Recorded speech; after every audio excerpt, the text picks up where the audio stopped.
आज हमारा मिशन इसी रहस्यमयी और बेहद जटिल प्रणाली को डिकोड करना है। हमारे पास भारत की जलवायु से जुड़े अध्ययन नोट्स और डायग्राम्स की एक पूरी श्रृंखला है। और ये समझना बहुत जरूरी भी है। बिल्कुल।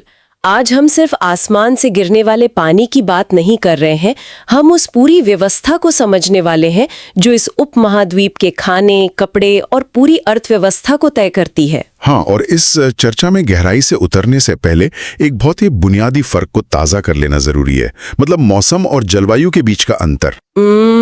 ये तो अक्सर लोग एक ही मान लेते हैं, है ना? लेकिन इनमें बहुत बड़ा अंतर है।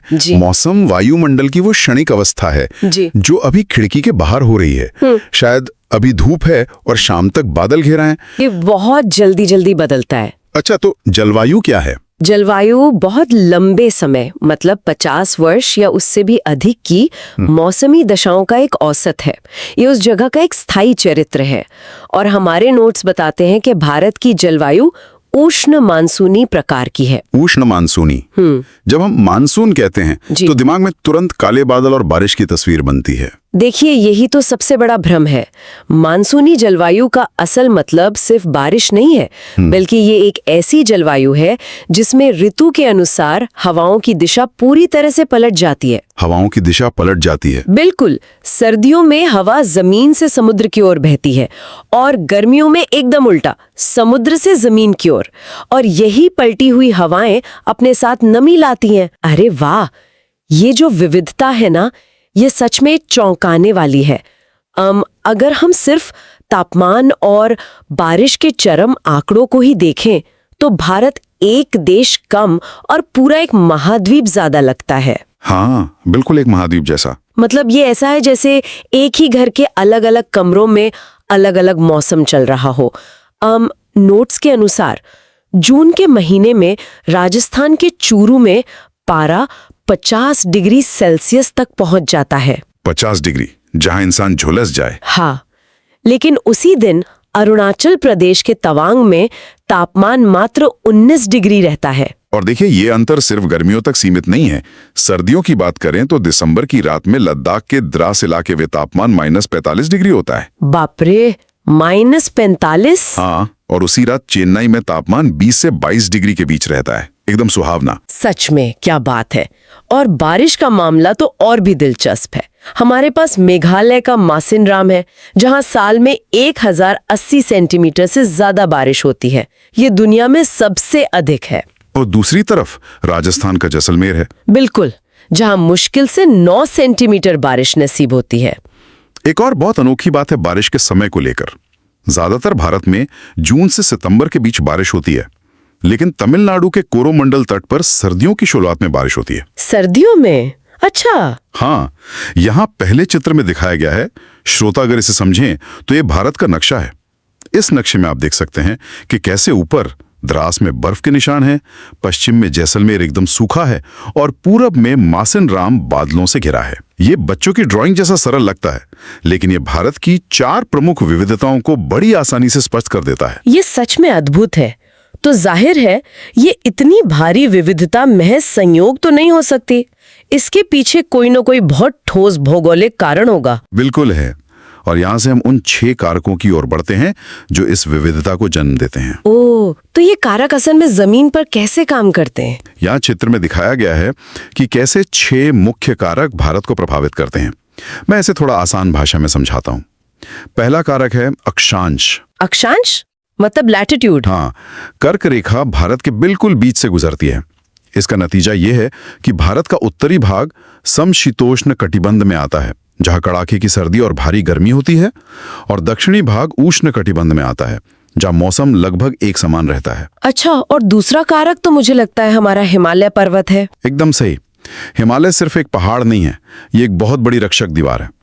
ये उत्तरी ध्रुव से आने वाली जमा देने वाली हवाओं को भारत में घुसने से रोकता है। और शायद मानसूनी हवाओं को बाहर जाने से भी रोकता है ना?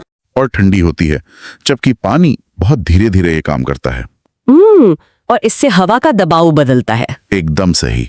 ये तापमान का अंतर हवा के दबाव को बदलता है और यही हवाओं को गति देता है। चौथा कारक इसी से जुड़ा है, समुद्र तट से दूरी। मतलब जो शहर समुद्र के पास है वहां मौसम एक जैसा रहता है? हाँ, और जो शहर समुंदर से दूर हैं, जैसे दिल्ली, वहां अत्यधिक गर्मी और अत्यधिक सर्दी पड़ती है। 5वां कारक है समुद्र तल से ऊंचाई। जैसे जैसे हम ऊपर जाते हैं हवा पतली होती जाती है। हाँ, पतली और ठंडी। यही कारण है कि जनवरी में आगरा में तापमान 16 डिग्री होता है, लेकिन उसी अक्षांश पर स्थित दार्जिलिंग में मात्र 4 डिग्री। क्या बात है। और आखिरी कारक? छठा कारक है उच्चावच, यानी जमीन का ऊंचा नीचा होना। जैसे पश्चिमी घाट पर जब नमी वाली हवा टकराती है तो भारी बारिश होती है, लेकिन पहाड़ के पिछले हिस्से में बारिश नहीं पहुंच पाती और वो सूखा रह जाता है। ये तो बहुत ही जटिल सिस्टम है।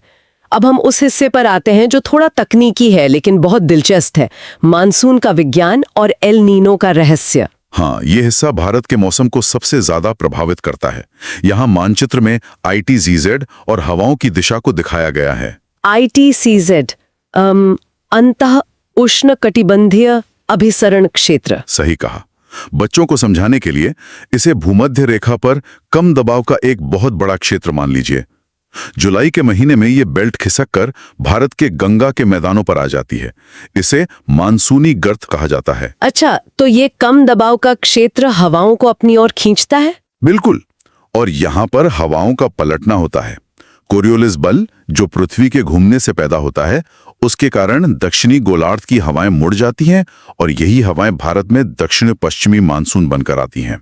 और मैंने सुना है कि जेट प्रवाह का भी इसमें कोई रोल होता है। बहुत बड़ा रोल।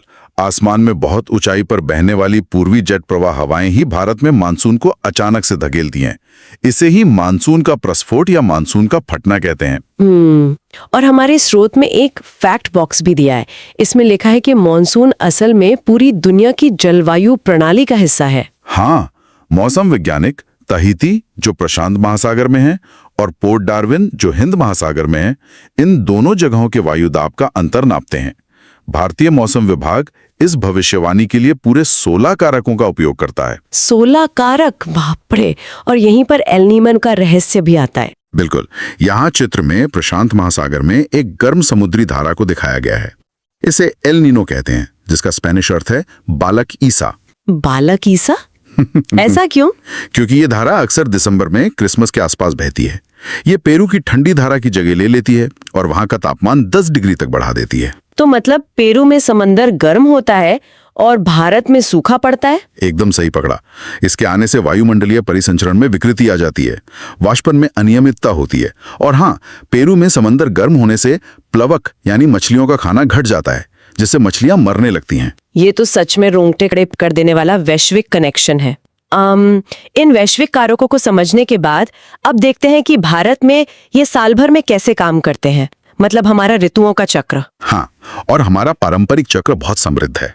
फैक्ट बॉक्स के अनुसार भारत में 6 पारंपरिक ऋतुएं हैं: वसंत, ग्रीष्म, वर्षा, शरद, हेमंत और शिशिर।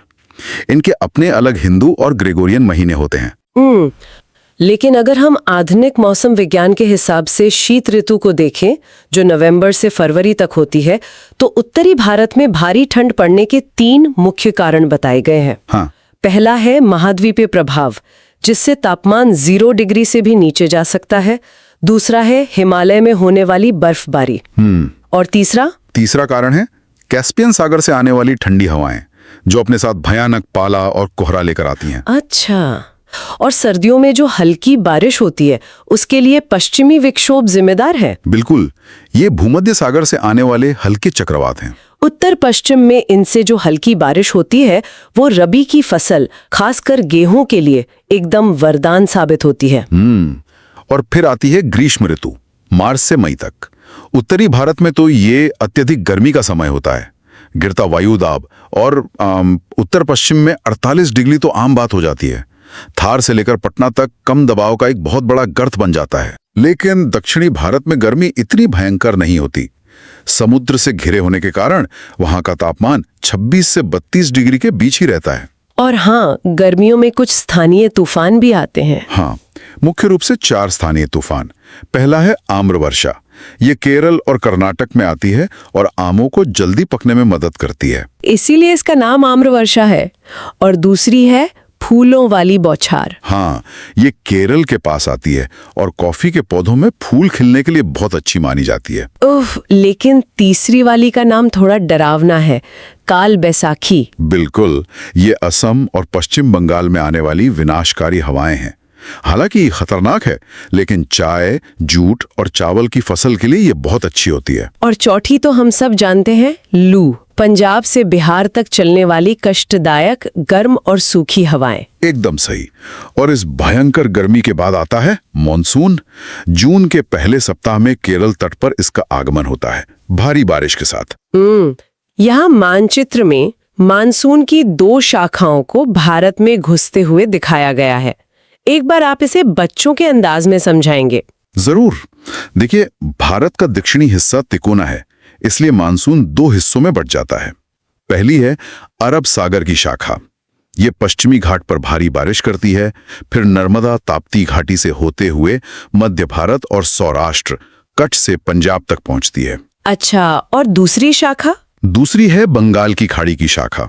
ये म्यांमार के अराकान पहाड़ों से टकराकर वापस भारत की ओर मुड़ जाती है।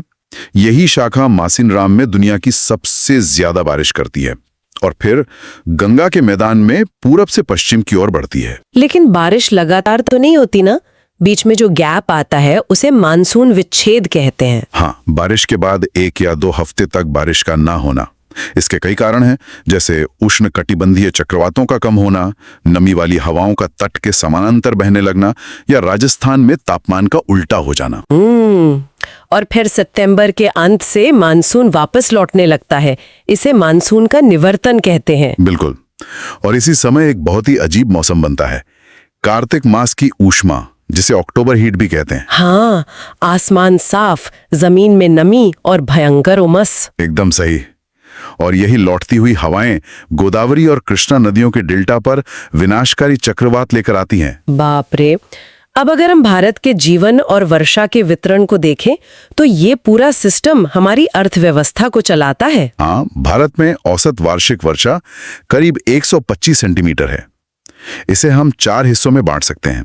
अधिक वर्षा वाले क्षेत्र, जहां 200 सेंटीमीटर से ज्यादा बारिश होती है, जैसे पश्चिमी घाट और उत्तर पूर्व। और मध्यम वर्षा? मध्यम वर्षा यानी 100 से 200 सेंटीमीटर।